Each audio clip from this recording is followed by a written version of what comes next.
Anzac Day is coming up this month. Now, Anzac Day is Australia's equivalent of Memorial Day. It is a day where we celebrate the armed forces of Australia. Anzac refers to the Australian and New Zealand Army Corps. And this episode, I've decided to talk about a little known contribution that Sri Lanka has made to global history. And that is our contribution to the military efforts of World War II, as well as Sri Lanka's role during that war. It's a topic that's not discussed frequently enough, I think. From the Easter Sunday raids to the soldiers fighting on various fronts around the world. From prisoners of war to the pilots who flew to defend Ceylon. Ceylonese people have prominently contributed to World War II. And I think it's about time we recognize their contributions. There was Ame Yonklas, a female Ceylonese pilot who helped the war effort by flying and transporting warplanes at a time when very few women outside the USSR were allowed to fly planes or to obtain pilot's licenses.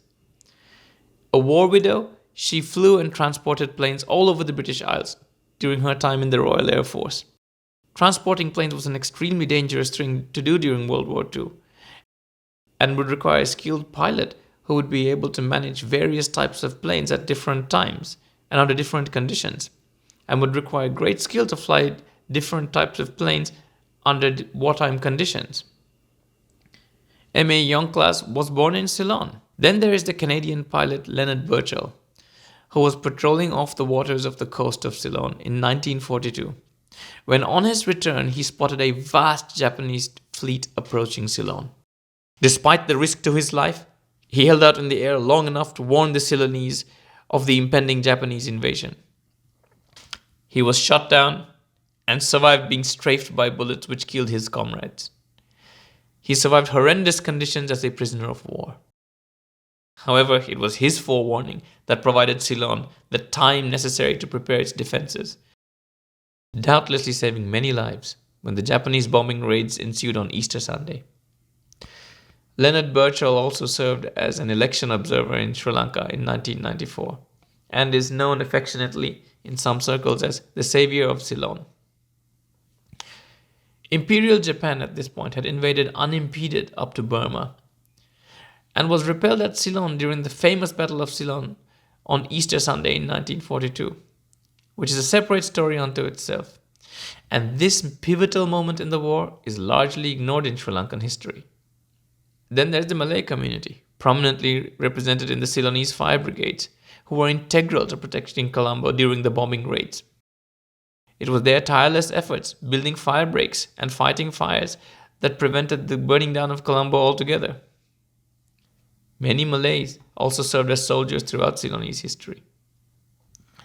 Then there were RAF pilots of Ceylon.